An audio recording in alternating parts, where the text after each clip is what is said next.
When your eye is aligned, museum and commercial, that's when I think you're in the right moment to buy. I would rather have a blank wall or a white wall to a designer and architect too than have the wrong art. I'm Linda Habak and this is Build Beautiful. This isn't just a podcast about design. It's about the people behind the work and the truth behind the journey. The quiet pivots, the bold decisions, the failures no one sees, and the moments that change everything. Each episode, I sit down with architects, designers, developers, artists, and creative entrepreneurs, not to talk about success, but about what it takes to get there. The process, the doubt, the grit, the heart. If you believe in creating with meaning and living a life with intention, then you'll feel right at home here. Welcome to Build Beautiful, where design meets depth.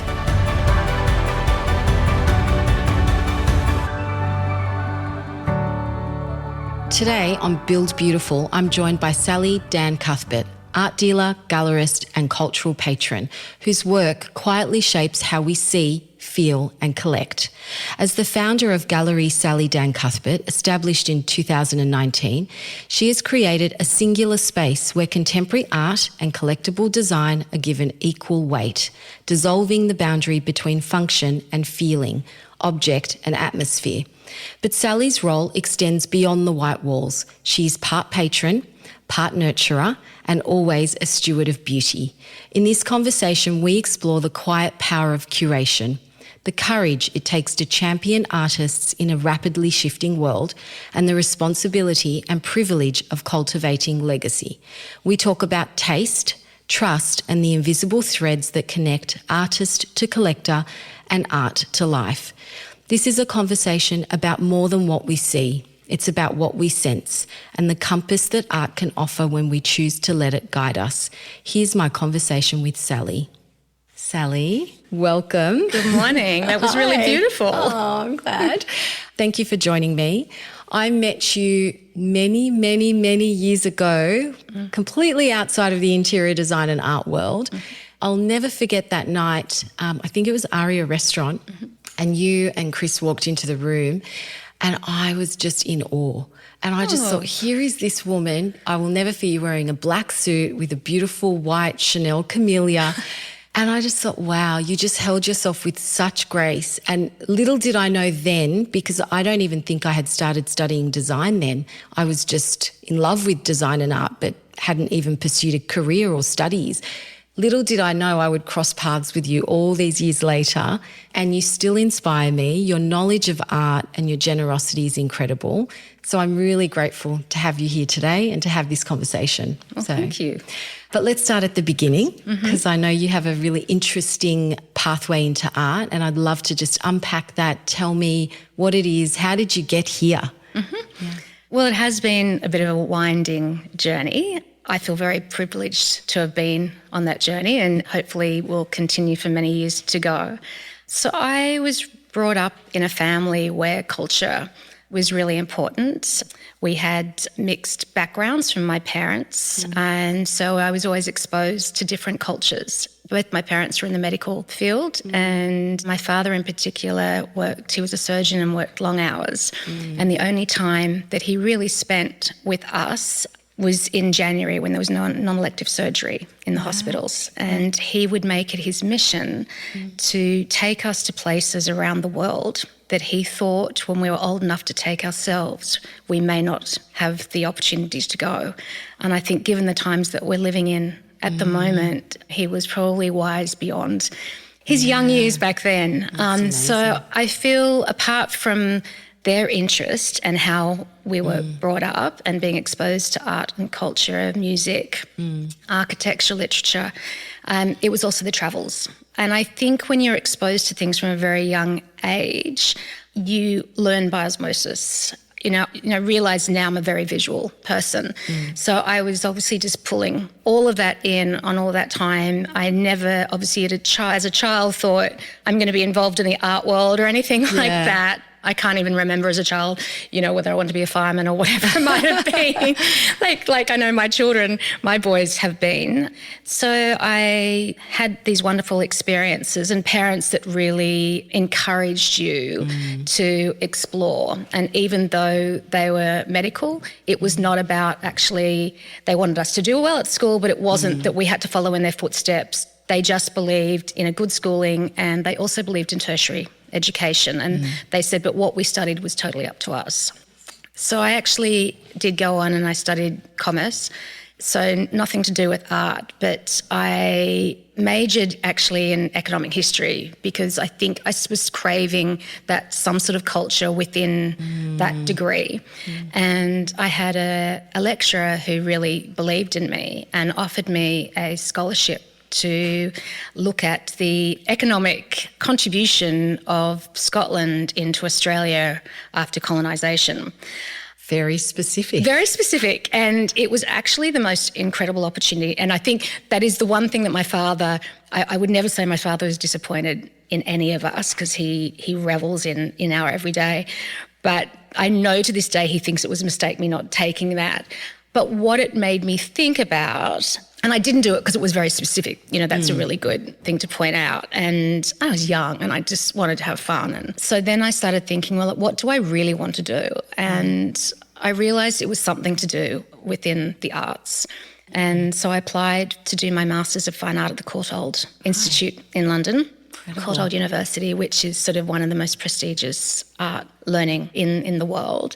And I was accepted, which was very exciting. But because of the sort of the Australia-European change in university dates, I would be finishing up my university here in November and I wouldn't start, until August the following year in London. I was thinking, what would I do? And I happened to be at a gallery opening for a gallery that doesn't exist anymore. The director of the gallery was explaining that they were going to be the first gallery in Australia to have a gallery in Sydney and also in Melbourne. Right. And this was quite huge. She was a woman, really strong, powerful woman in the arts. And I went home and I couldn't stop thinking about it. And so I rang her the next morning. I said, you don't know me, but I happened to be at your gallery opening last night. And I'd really like to move to Melbourne and help you set up the gallery. And I said, you don't have to pay me. I can go, but I've got this time and I'd really like some experience. And she said, well, you need to come in and I need to sort of meet you. And so I went in and got all dressed up and went for my first big job interview. I'd had jobs obviously at uni and school, but this was my first serious job. Yeah. We're talking away and I was getting very excited and animated. And she was really calm. And I'm thinking, okay, I don't know how to read this. And then at the end of it, she said, great, I'd like to offer you a job, but I'm not sending you to Melbourne. And I sort of went, oh. And she said, yes, I'd like you to curate our 60th anniversary exhibition of the gallery. We're one of the oldest galleries in Australia as well. And then my face just dropped. I could feel my whole body language. And I'm thinking, okay, that excitement. And she thinks I've already done this master's. And so then I had to sort of backpedal and say, oh, I might have oversold myself. No, I haven't done it yet. And she said, no, I realise that, but I think you can do it. I think the way you have conducted yourself, on the telephone this morning and then coming in straight away this afternoon and putting yourself out there, she said, just do it. And can I stop you there for a second? Do you think your culture or upbringing was the foundation of that ability to go, I want to do this, so I'm going to put myself out there? Like, do you link the two, or do you think that's just innate in you? That's a really good question, and it's not something I've thought about before. I think, thinking on my toes, perhaps having those travel experiences and being in situations where it's not just been in Sydney, which is quite a safe environment, probably, and watching my parents navigate situations, because there were times in the Middle East and in Africa we were in compromised situations. And I guess we were always taught to, even as children, to have a certain calmness and respect for adults, but listen, and we were always brought into conversations and asked our opinions. So I think maybe that's became innate into me. Because you had enough value in yourself to know, I can do this. I think there's just such fortitude in that, and I love that. I don't know that I thought I could curate this exhibition. That scared me so much. But that's good. That's where the growth is, right? Yes. It's when you're terrified, that's when you grow. True. And I think, I was young. We're invincible perhaps I was when we're even in young. my 30s, I may not have been that, gung-ho, but I guess I had nothing to lose. And I'm a person that says, don't ask, don't get. Yeah. And I believe that, often even when you just want to change a meeting time and you think, it's a really important meeting, I can't change it. But then you put it out there and the person says, oh, that's great, because actually a different team. So I've always had that sort of feeling and thought process. And, I went home and I said to my parents, this has happened. And there was actually one catch. So sorry, I should just go back a minute. She said, but if you take this job, you can't go to university. So what do you think about that? And so then I had another sort of letdown in that meeting, because I really, as much as I'd gone to her to ask for an internship, I guess is what you'd call it now, my head was just a little chunk of time before I went and actually studied, so I knew what I was doing. So I went home and talked to my parents, and they said whatever my heart wanted to do. There was no right or wrong, and we didn't have a crystal ball, so we couldn't know. And I did go and try and talk to a couple of other people in the industry. I've also been someone that's not scared to ask questions. I want to be the best I can, but I know I'm not an expert in anything really. I try and know a lot, and even though I'm visual, I read nonstop. Like I get up in the morning and I read for about 2 hours before I even open my emails for everything that's come in, all the newspapers, art newspapers, blogs, things like that, before I even start my day. So I've always sort of had a thirst for that. So I asked a couple of other people, and actually it was Robert Bleakley, who was the ex-chairman of Sotheby's, who doesn't have it anymore, and he told me to take the job. Wow. Because he said you can go on and study, and studying overseas, if I wanted to come back to Australia, it would have some relevance, but I wouldn't be studying Australian artists, and actually this is an incredible opportunity. So I took the job. What I didn't realise was that the exhibition, to mount it, would take so long, all the research that I did, because a little bit was fumbling because I didn't know what I was doing. Luckily, the gallery had great archives. So I basically spent a year going through all the archives, and then I spent the next few months approaching people to work out whether we could lend work back, because that's what I ended up deciding to do. You can only defer that master's course twice. Right. So I deferred it once, deferred it twice, and then I lost my position. This is the part where I say I've never actually had formal training in art. Amazing. It's all been on the job experience. So I did that for a while, and then the late 80s came in the recession, and that work had dried up, and I couldn't see that those companies, even though the intention had been, after I'd catalogued and sorted everything out, that they would then start collecting again, which was really exciting. And so I thought to this woman had seen something in me, I owed it to her to resign, that she didn't feel that she had to keep me on when the work wasn't necessarily there. Wow. So I resigned, and with nothing to go to, within 2 weeks I was offered a job as painting specialist at Christie's in Sydney, who are expanding the big auction house under another powerhouse woman, Sue Hewitt, who unfortunately passed away recently. Yeah, so I fell into my next job and learnt from another woman who was I just feel so fortunate, the women that I've had in my life, when a lot of the time we hear that there haven't been these women, it's been a men's world. I've always been surrounded by strong women and had that support. So I do feel, I have been one of those maybe lucky people. So I worked with Christie's for several years, but right at the end, I was engaged. And between my husband working and me working, and with Christie's, because it was still a small office, I was travelling a lot and going overseas and doing things. And so I was away a lot more than he was, and he was getting a little bit antsy that in what marriage life would become if this is what engagement life was like. Yeah. And at the same time, I had family that used to buy and come and see me at Christie's ask if I would leave Christie's to become their private family advisor. And so again, I had this opportunity, and I thought, gosh, timing, it was becoming a struggle. I knew I wanted to have children, and I know you can't say this now, but I wouldn't have been able to have children working for Christie's because of the hours that I kept, the travel that I did. I don't know how I would have done it. Times have really changed. They really because have. I couldn't have children and also continue a career in marketing. It just was not possible back then. It's not. So, there wasn't flexible hours.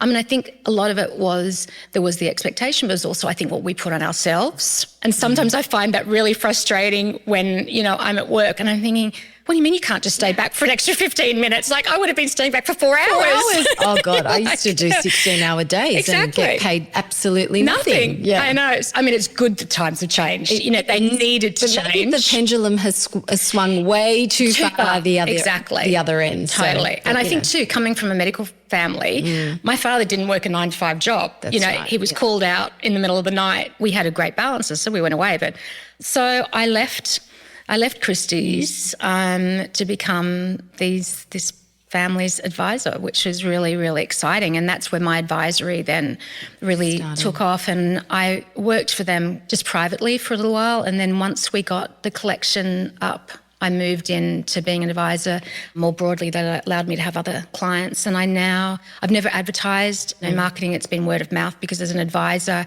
your job is to fly under the radar. People are coming to you, usually because they're time poor and they're people that are very invested in the arts, but they have their world and their career. And so they use an advisor really to filter down everything to them. And obviously, like other careers, you're there 100%. As an advisor, you have to be 100% knowing everything, knowing everybody, whether it's locally or abroad, drawing on that knowledge for what you need for these collections. So I have done that. And then we get to 2018, when along the years I've worked with what were emerging artists that are now some of the most significant artists in the country. And over that time, they'd asked me to open a gallery, and I'd said that I wouldn't, because as an advisor, you're meant to be impartial. And so I really resisted that for a long time. But there was a client that I work with, and work with a couple of generations of their family actually, who, even though they had houses and things around the world, they were getting quite full. They didn't want things in storage necessarily. And they had great architects and designers, beautiful homes. And they said, why do we buy furniture that is ready-made when we have all this art on the walls and sculpture that we're commissioning? Like, why aren't we commissioning people to make bespoke furniture and design for us? It was we were in London looking at buying some antique furniture. And I was sort of really more along for the ride. I was doing the art, but got drawn into that. And Chris and I had always really been interested in art and design and architecture when we were collecting. So she sort of said to me, look, I think when we get back to Australia, you should start looking at people who you think, sculptors or artists, that could make a coffee table or a chandelier or something like that. Let's investigate that. And so functional art. That's sort of how I meandered into doing the design as well as the art. But we started commissioning artists, and then I started having collectible design artists or functional artists saying to me, we went to industrial design school, we went to art school, we studied timber or sculpture, marble, whatever it might be, and to make collectible design pieces, and there aren't galleries in Australia doing this. So we have fallen into working for big companies, making beautiful pieces, but no different to other way pieces are being made. They weren't even limited edition. And so they said they had been tinkering in their studios themselves making pieces, and the opportunity that I had with my clients, and I'm sure there would be other people that I don't know at the same time, provided them to have that creative outlet. And so they started saying, please open something for us. So Chris and I talked about it, and we thought we would open a foundation. I thought I'd found something, and then I started talking to these artists, and they went, no. We need a commercial space. We don't need another museum. To be able to keep making, we need to make sales. The best philanthropy for an artist directly is coming from sales. Because it keeps them going. It allows them to make the next piece. So I went, okay. So then I had to pivot again, and I guess all my life has been pivoting. Nothing's really been planned. I love the pivot. The pivot is wonderful. So I sort of thought, okay, fine. So I then started having to try and research other things, and then I found this fabulous space in Rushcutters Bay. So I had to have concurrent conversations, because having a foundation meant that I could keep my advisory. Right. Opening okay. a commercial space meant I had to have conversations, and I didn't want to give up my advisory. I have clients that I've had for 25, 30 years, and I didn't want to let that go. And so I went to them and I talked to them and I said, look, this is, as you know, I was planning this foundation. It's now evolved into something, further conversations and developed into it, and it needs to be a commercial space. Whatever happens, I need to be there day to day and have real input. I can't just be a silent backer in this. And so they all actually gave me my blessing, and they made a really good point that I hadn't thought about. Advisors actually don't necessarily not own stock. So some advisors will buy and sell. Actually purchase stock and hold it and then sell it to the right, for the right person. Yeah. Not all of them, but some of them. Like, there's different ways of working, because the art world is actually one of the most, it's an unregulated industry. So they all said, well, if you're going to have a website, if anything, you're now more transparent than ever before, because we can see who you represent. So there are all these sort of things that seem like they might be obvious, but because you're looking at other things... You're looking at it from one lens, aren't you? Exactly. And so it's almost like an echo chamber. It is, and so that's when right. you get the advice from others, it's like the lens comes off and you're seeing it from a completely different perspective. Exactly. That's incredible. And I guess I've never owned stock with my advisory, so I've always been very transparent, risk adverse. Maybe let's stay in the gallery now that we're here. I'm not going to ask you who your favourite artist is, because that would be like saying, which of your boys do you love more? But what is the common thread that runs through the different artists that you represent in the gallery? So what are you looking for? Because I imagine maybe one day someone will listen to this episode who is a budding artist and wants to be represented by you. So what's inside of your mind and what are you looking for? That's a really good question. I explained that the gallery came from people asking me. It's not something that I had ever thought that I would do. And probably at the time that I did it, an interesting time when my husband's sort of retiring and the children have left home and on their own career paths. But it came from really the design space. And when I looked around, and I think part of this actually goes back to my time, not just growing up, but my time at Christie's.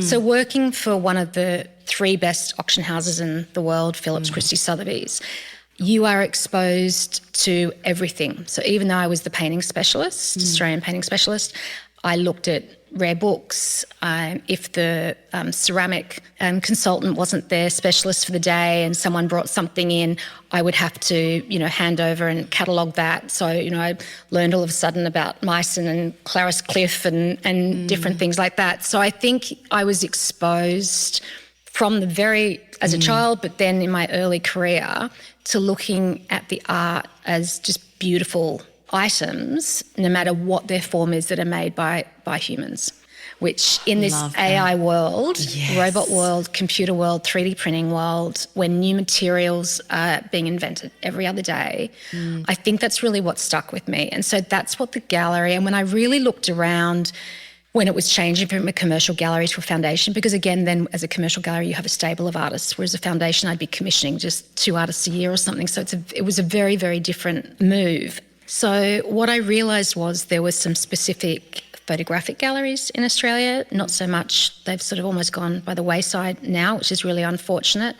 But most of the galleries really focused on painting as their main medium, and they may have a sculpture in there or something. And I'd known this, through my advisory. Australia has always had a great practice with artists working in sculpture, works on paper, photography and painting. But works on paper, sculpture have always sort of been the poor cousins in a lot of people's eyes. And so I didn't want it to be a gallery that just had design, furniture. I wanted then to bring in all the arts and to really put them on a pedestal on an equal footing. So yes, we have photographers, painters, sculptors. I have ceramics, glass, as well as all the design pieces. And it's really to celebrate the arts as a whole. And I think it's not a new concept. There are galleries that have been doing this overseas for a long time, but the pure nature of the Australian market being quite small and being so far removed from the rest of the world, distance way, we hadn't really had galleries like that. So that's what I was really wanting to champion. And so they were the artists, very hand-driven. So when you look at the gallery on the website, or we send out mail-outs, it can be hard to understand. You can see that they're quite beautiful, but to really understand them, you need to come to the gallery. And I think that's one of the comments we get most. It's like, I'm so glad I came to the exhibition because they're even more beautiful and I can really understand them in person. And so I think that's, something that is the common thread that I'm drawn to, being able to see the artist's hand. I love that, being able to see the artist's hand. Because as you said, you touched on AI before, we are coming into this time where we will have agentic robots doing everything for us, but what they cannot do is replace the human element, the human connection. And I think being able to celebrate and champion these works, whether it is a painting or a sculpture or a piece of furniture, it's the artist's hand. It is. And so art is obviously all about the handmade, the head and the heart. I think a lot about AI. I'm sort of obsessed with it.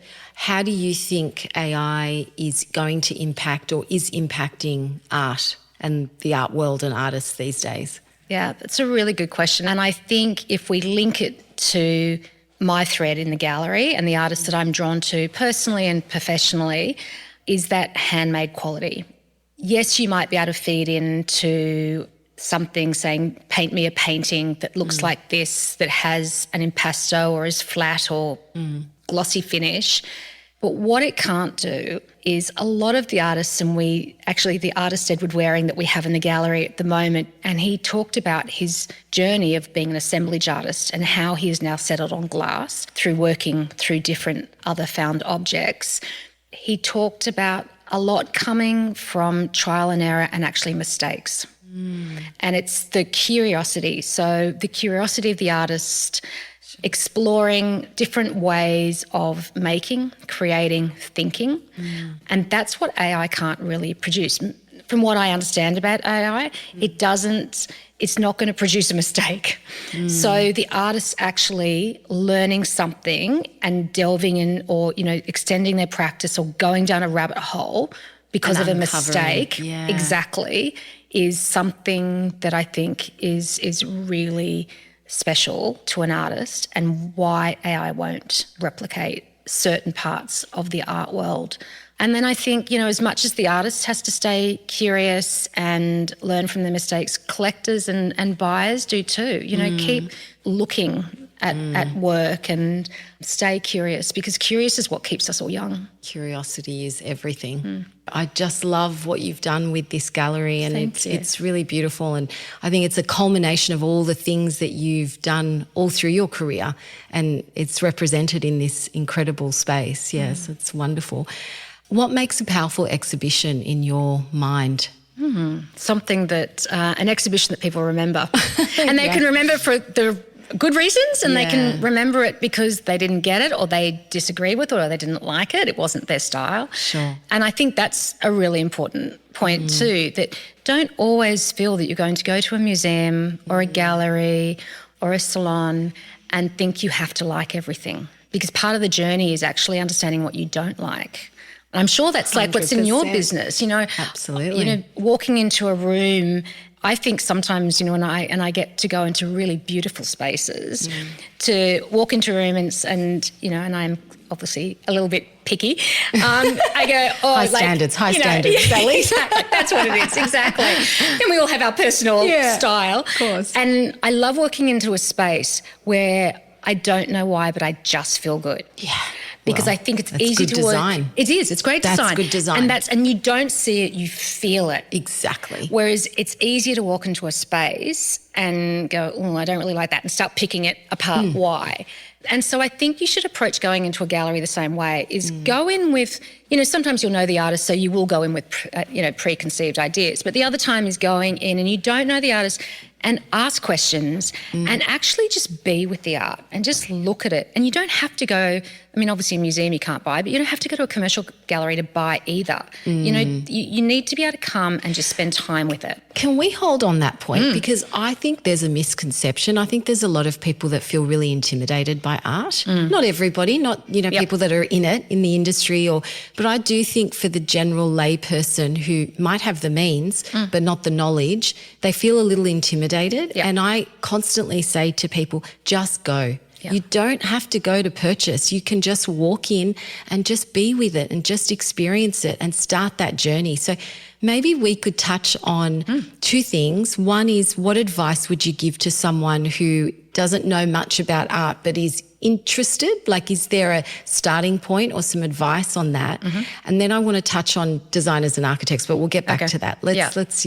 So the way I've always started with my advisory, which some of it would be very similar to how you and your colleagues start, is that you need to sit down with the clients and get into their head and understand and go to their spaces, whether it's a corporate space or a private space. I use my eyes, so that visual thing, looking around, because you're starting to absorb what they've already got and really understand with art as to why, if they're starting to collect or wanting to collect, like, why do you want to do this? Because there's different reasons to collect, You think you should because your friends have, you've always loved art, but you're not an artist, but you want to have it around you.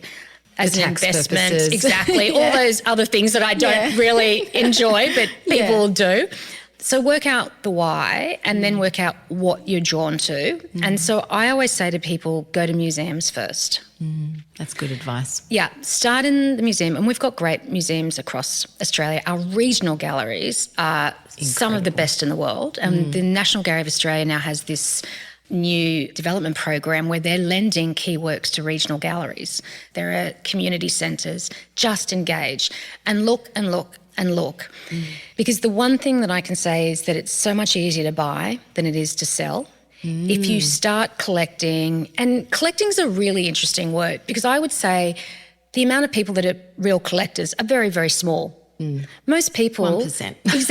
Exactly. Most people just acquire work and, I'm not saying it's not museum quality, but they're not necessarily collectors because they don't keep going. They don't have storage units. Sure. They're building a body of work, if we want to call it like that, to live with, to maybe pass on to family members or to donate to museums or whatever it might be, or turn it over. But they're really buying to satisfy something in themselves usually. And even if they're trying to, their friends have told them they should do it, they'll end up getting the bug and it'll be about them in the end. Yeah. So go to museums and have a look. And then I always say I would rather have a blank wall or a white wall. So that's probably a bit to a designer and architect too than have the wrong art. Once you start then visiting the commercial galleries that have the same artists as the ones that you're seeing, when your eye is aligned, museum and commercial, that's when I think you're in the right moment to buy. Right. Because it means your eye is really sort of settling in. And it doesn't mean you're not going to make mistakes, that you're not going to buy something you think, I shouldn't have done that, And I think during COVID there was a lot of buyer's remorse, buying over the internet, and because everyone was sitting home and weren't spending money on going on holidays or restaurants. And you can even, put that in somewhere that you don't visit, or there's nothing wrong with actually selling it if you've made a mistake or you don't like it anymore. What's the best way to sell an artwork these days? Yeah, it's actually quite tricky. So I think there's a misconception that you buy it from a gallery, the gallery will buy it back. That's number one. Even before having a gallery, I would that was not a thing. Occasionally, if you buy a work from a gallery that is by a significant artist and they're not prolific, which means they don't make a lot of work, the gallery will look at either buying the work back or taking it back on consignment. But if it's a contemporary artist, that's probably less so because they're still making good work, So then it's really through auction. And there are a couple of good, there's Deutsche Hackett, Shapiro, Smith and Singer artists, but they're also Lawson's quite picky in what they'll take. Right. So it gets back to know what you're like. I have a thing that I've always said that, you buy with your heart, but with knowledge. I love that. And the knowledge is that you ask questions, you know what you're getting into, Is there a checklist you follow, or when you say knowledge, what are you checking against? What's the benchmark? Yeah. Well, I guess it's that the knowledge is that you've asked questions, you've satisfied yourself that this artist has got an exhibition record. They've either been in museum shows, whether it's been a solo show or a group show, a biennale, something like that, so that they've got some sort of backing behind them that's not just the gallery and you. And there's nothing wrong. I would never suggest someone that they didn't buy something that they like. That's the buying from the heart. You have to have a connection to it. And the connection may not be that you just love it. It could be you're connecting on an intellectual level or, some people connect with a piece because it's like at the moment we've got an exhibition in the gallery and the work's all named after lyrics from songs. And, you might like the work, but then you choose it from that. So there's different reasons to choose things, but that's what I always say. Ask the questions and be comfortable. And then at the end of the day, if you can afford it and you've got the place to put it and you don't have to know already, but there is a spare wall or, I can move things around, then just do it. Yeah. Do it. Just do it, because having these things around you does change you. And I don't think until people start actually bringing the works into their space that they realise how much it transforms their lives. Yeah. It's, I think they think it's something that we art people put out there. I mean, I still, years after, Chris and I have been collecting for 35 years and we do rotate because we do keep buying and we do have storage. But I will still catch myself walking past a painting at a certain time of day and smiling because I will just have seen something in that, or sculpture or whatever it might be, ceramic. I will have seen something new or for that moment it will remind me of something that hadn't reminded me of before. And there is something that very few moments provide that to you. And it's that transformative. It is. It just stops you. It does. That's the beauty of art, and a space that holds you. Yeah. So we're in the business of creating spaces that mean something, but not for no reason. It's really to support yourself, your inner self, your outer self. So I love that. Enhances your well-being. 100%. Yeah. Have you had an experience with a client over the years where you've placed artwork in their home and you've seen that transformation happen? Yeah, I have. So for me as an advisor, and that's the sad thing a bit about having the gallery, like we do become very friendly with a lot of clients and friends. So I do get to see where work goes and they'll often send us a photo of it. But it's the joy for me has actually been working and with a couple of these advisory clients that I've had long-standing relationships with is they'll often take me to the first meetings with interior designers or architects to say, you need to make Sally your best friend because she'll tell you the sort of walls that we require for the work that we already have, but also to future-proof the spaces for when we want to change things or things like that. So going in then and acquiring something that is just perfect for that space, and whether it's there for a moment or long term, there is nothing more beautiful because you can actually have the best work of art and hang it or install it in the wrong place and it doesn't do either justice. So actually getting that right, there's lots of pieces in the puzzle. That's my next question. How do you think the placement and curation of art can shift the emotional resonance of a space or of a home? So what are your thoughts around that, and what advice do you give to architects and designers in terms of what do we need to consider right from the get-go? Well, I think if you've got the opportunity, and I think everybody's got the opportunity, but maybe it's learning the delivery in opening up these conversations really in the first meetings with the client. Like, what is your view on art? Like, would you like to incorporate art? Do you already have art? Like, why? And if they say, yes, we do, like, okay, so is that something that you've been building for a long time? Is that, do you just have pieces that are special to you that you've collected? Understanding that and then trying to incorporate conversations about the art at Really the beginning so that it's not an afterthought. Yeah. And I guess, a lot of people say, well, I'm biased because I work in that space. And yes, I am. I'm biased too. Yeah. But I think, you can spend hundreds of thousands of dollars on beautiful curtains and fabric for sofas and things. And then without the equivalent on the walls or the floors or the tabletops, the mantles, you're not having a completed life to live in. Yeah. And I appreciate that we all have budgets, and I certainly have a budget at home. and there are choices to make. And I think I totally understand, and I've been in this position before, when you're building or you're renovating, there are certain things that need to be done at that time. Absolutely. You know, whether it's the plumbing, the joinery, the electricity. So there are certain things that you can't shift on. But it's, well, could I live with that coffee table for the next 18 months when I move in and get that piece of art? But say to the architect and designer, can you put a note in the diary and can we revisit that coffee table or that something in 18 months' time, you know, when I've now then got the resources to change it? Absolutely. I mean, it's a conversation I have all the time.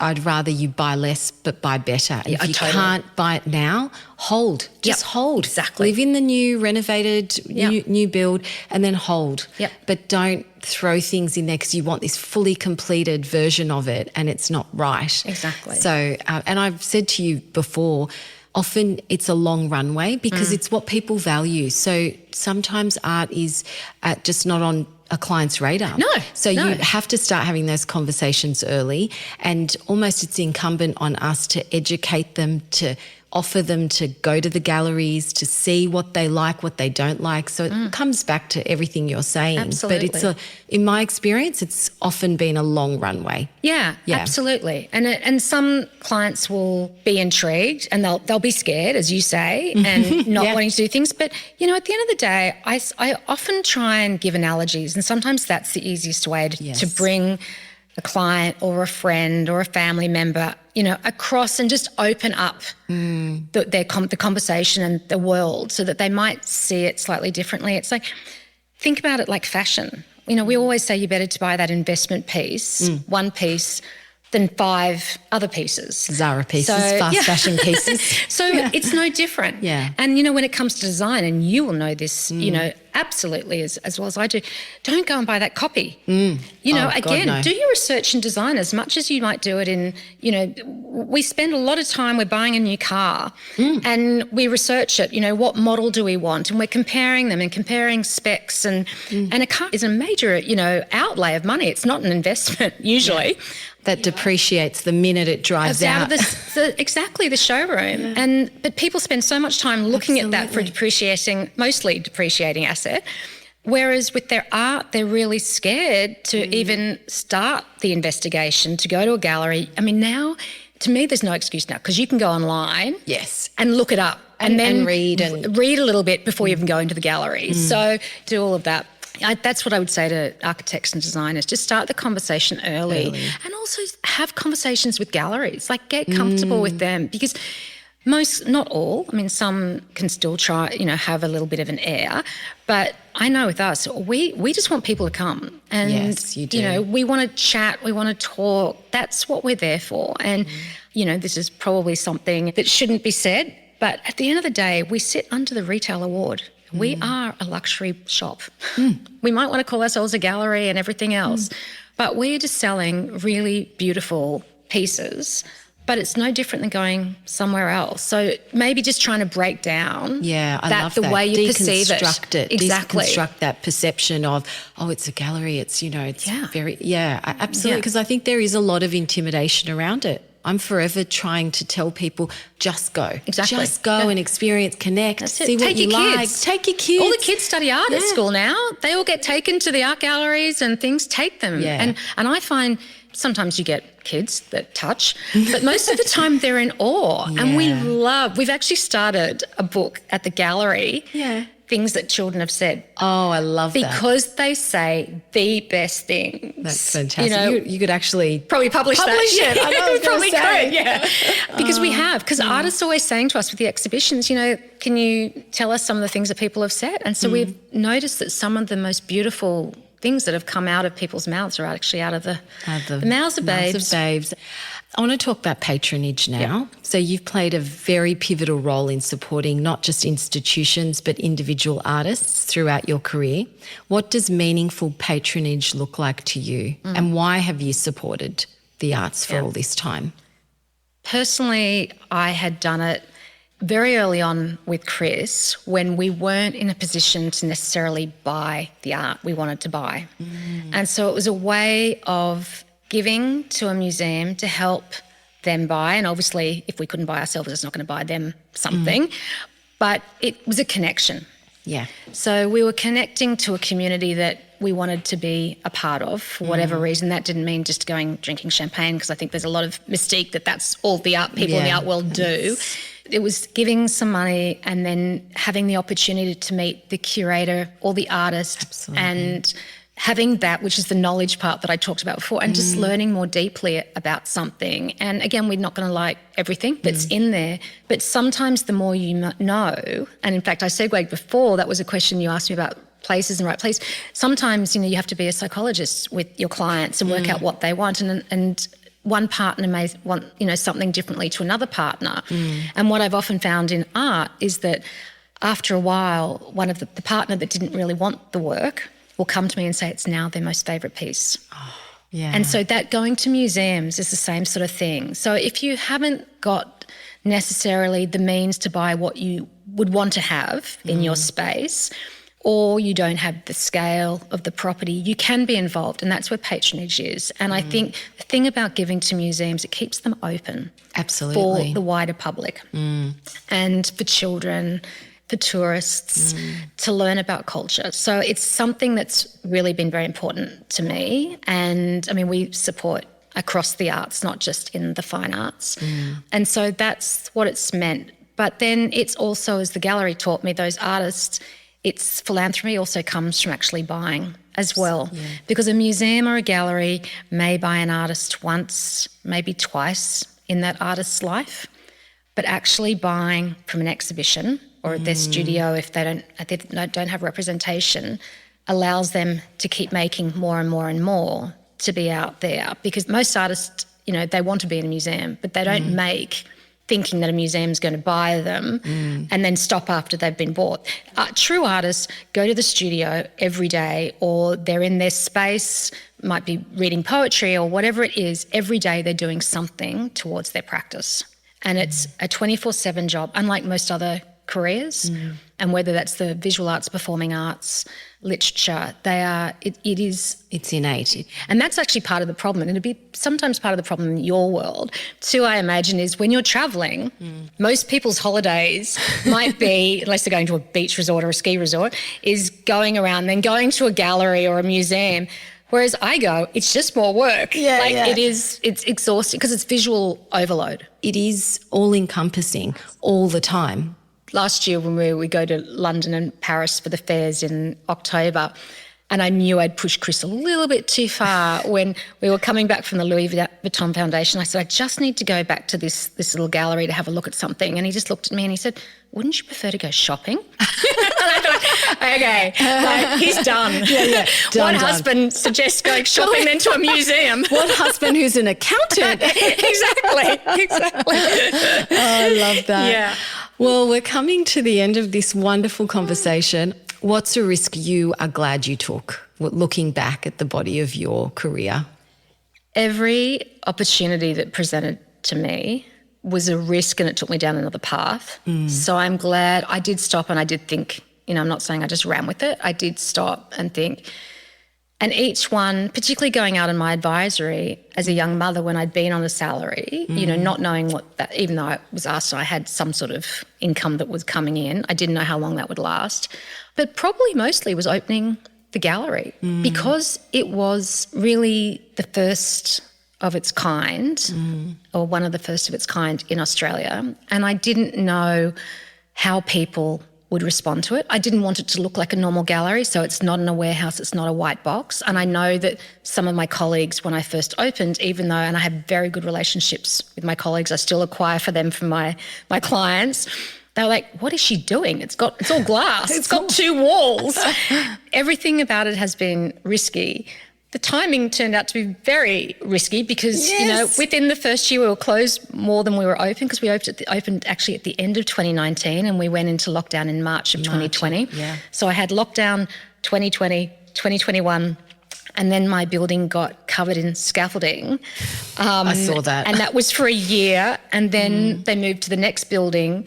And unfortunately, there were problems with that. So then they had to take the scaffolding down and then they piled it. It's still out the front of the gallery now. Yeah. So we kept saying every year that's going to be the way we're going to operate. But how have you managed the pivots and the turns, like because that's stressful? Yeah, it's really stressful, really stressful. I think probably other people, everybody has something that's unique to them in a situation, whether it's a personal or in a business.